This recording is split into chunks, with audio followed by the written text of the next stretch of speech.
Chapter 14. My dear Wormwood, the most alarming thing in your last account of the patient is that he is making none of those confident resolutions which marked his original conversion. No more lavish promises of perpetual virtue, I gather. Not even the expectation of an endowment of grace for life, but only a hope for the daily and hourly pittance to meet the daily and hourly temptation. This is very bad. I see only one thing to do at the moment. Your patient has become humble. Have you drawn his attention to the fact? All virtues are less formidable to us once the man is aware that he has them, but this is especially true of humility. Catch him at the moment when he is really poor in spirit and smuggle into his mind the gratifying reflection, "By Jove, I'm being humble." And almost immediately pride at his own humility will appear. If he awakes to the danger and tries to smother this new form of pride, make him proud of his attempt, and so on, through as many stages as you please. But don't try this too long, for fear you awake his sense of humor and proportion, in which case he will merely laugh at you and go to bed. But there are other profitable ways of fixing his attention on the virtue of humility. By this virtue, as by all others, our enemy wants to turn the man's attention away from self to him and to the man's neighbors. All the abjection and self-hatred are designed, in the long run, solely for this end. Unless they attain this end, they do us little harm. And they may even do us good if they keep the man concerned with himself and, above all, if self-contempt can be made the starting point for contempt of other selves, and thus for gloom, cynicism, and cruelty.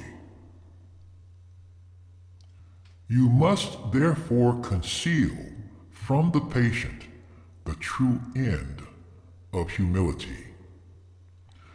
Let him think of it not as self-forgetfulness, but as a certain kind of opinion, namely, a low opinion, of his own talents and character. Some talents, I gather, he really has. Fix in his mind the idea that humility consists in trying to believe those talents to be less valuable than he believes them to be. No doubt they are, in fact, less valuable than he believes, but that is not the point. The great thing is to make him value an opinion for some quality other than truth, thus introducing an element of dishonesty and make-believe into the heart of what otherwise threatens to become a virtue. By this method, thousands of humans have been brought to think that humility means pretty women trying to believe they are ugly, and clever men trying to believe they are fools. And since what they are trying to believe may, in some cases, be manifest nonsense, they cannot succeed in believing it, and we have the chance of keeping their minds endlessly revolving on themselves in an effort to achieve the impossible. To anticipate the enemy's strategy, we must consider his aims. The enemy wants to bring the man to a state of mind in which he could design the best cathedral in the world and know it to be the best and rejoice in the fact without being any more or less or otherwise glad at having done it than he would have been had it been done by another. The enemy wants him, in the end, to be so free of any bias in his own favor that he can rejoice in his own talents as frankly and gratefully as in his neighbor's talents, or in a sunrise, an elephant, or a waterfall. He wants each man, in the long run, to be able to recognize all creatures, even himself, as glorious and excellent things.